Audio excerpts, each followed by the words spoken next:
At the award ceremony, my fiancé, Alan Walter, pulled his mistress on stage and publicly announced their relationship when he presented me with an award. Out with the old, in with the new. Just a man, I shrugged. My parents were furious. Pull our investments and end all cooperation, they said furiously. My sister chimed in, we'll retrieve the copyright.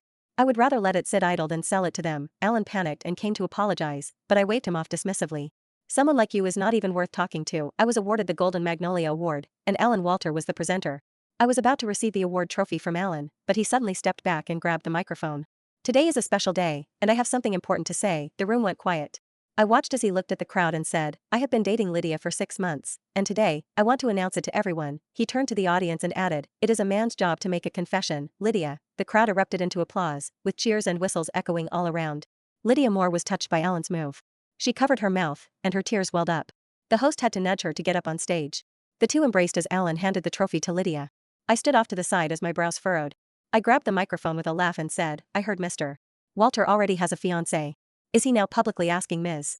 Moore to be his side piece? The applause stopped immediately. Lydia froze, and Alan's face twisted in anger. It is just a joke from our elders. Come on, who does arranged marriages these days? I could not help but laugh at his arrogance. Well then, I wish you two a lifetime of happiness. I dropped the microphone and walked off the stage, leaving the trophy behind. I knew the media would eat this up. The host called out awkwardly, you left your trophy, Ms. Bell, it's yours now. I replied. I was dead sure the host knew what Alan wanted to do, considering how the ceremony should have gone. Or it might be the fact that he has a complete lack of control of the ceremony. With that, I left the trophy as a reminder of his failure. I lost interest in the rest of the event and texted my family about Alan's public mess. I supposed the Walters would not need our family's support anymore. The Walters were not exactly a big deal in the capital city. Alan would have never been my fiancé if not for the connection between our old folks. He had enjoyed the perks of being connected to our family, and he thought he could just walk away from it. How naive. After the ceremony, I left with my manager, who was fuming. Alan did this on purpose. Did he forget this was live-streamed? He ruined your big moment. I patted her shoulder and said, it's just right on time. Make it the most trending topic online. I want Alan to beg me to forgive him. I would never let him get away with this. Natasha Holland, my manager and cousin, was stunned. You are serious? Of course, alright, I'll get to it, then. Natasha grinned. She had been with me from the get-go and knew exactly what Alan was like. As the live broadcast continued, Alan's grand confession and Lydia's tearful response became the story of the night. The two were surrounded by reporters afterward, posing together like they were the happiest couple on earth.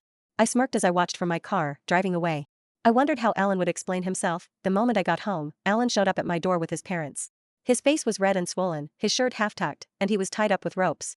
Was he here to beg for forgiveness? Rosie, Alan was out of his mind today, said his mother, Jade Walter, pulling my hand. Lydia seduced him, and she got to his head for a moment there. Please forgive him. I could not help but laugh. It would make no sense that Lydia could fool Alan with just a snap of her fingers and announce our breakup during the live-broadcasted Golden Magnolia Awards ceremony. Alan ruined my big moment. I kept silent and watched my parents.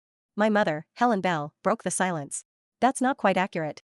Alan and Lydia have supposedly been dating for 6 months now, while Rosie and Alan are supposed to be engaged. Lydia is Alan's mistress, and he's allowing his side piece to take place. Jade's face darkened. She turned to Alan, feigning anger. Apologize to Rosie, you fool. However, Alan raised his chin and replied, I did nothing wrong. I will not marry Rosie because of such outdated, feudal relics from our elders. Love is love. I will leave if you two keep forcing me on this. Rosie, you were raised with modern education. Why are you acting so old-fashioned? His words enraged Jade. Alan's father, Jack Walter, slapped him lightly on the head. Stop talking. My mother chuckled dryly and said, if that's the case, let's call off the engagement. Return our family heirloom, alright? My father nodded. That's right. Young people have their own ideas. Forcing a match is never good. They knew a forced marriage would only lead to more trouble. Neither of them wanted me to compete with Lydia for a man. We should move on. My mother added, that's right. Since the engagement is called off, there will be no more interactions between our families. Any future cooperation ends here. This was our family's line in the sand. My parents wanted to resolve this quickly to avoid me getting caught up in an affair, but Jade thought we were the ones in the wrong. She instantly took out the heirloom of the engagement, clearly prepared and wanting to end it right then. My mother carefully inspected it and confirmed everything was in order before returning their family's heirloom. Alan took it. Jade continued, even though the engagement is called off. We must maintain our relationship. Rosie is such a wonderful girl. I will treat her like my own daughter. I yanked my hand away and said, I appreciate the sentiment, but I have my own mother who loves me. My mother always taught me that someone who truly cares for you won't act differently behind your back. What's wrong with you? Jade froze. My mother laughed coldly. That's Rosie for you. I might have slapped you if I was her. Jade was stunned, but before she could say anything else, my father stepped in to escort them.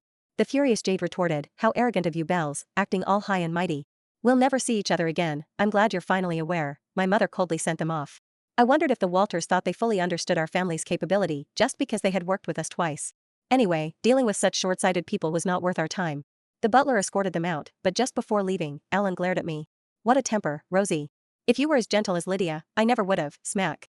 I slapped him hard across the face, stunning him effectively. Jade screamed, how dare you hit my son, he deserves it.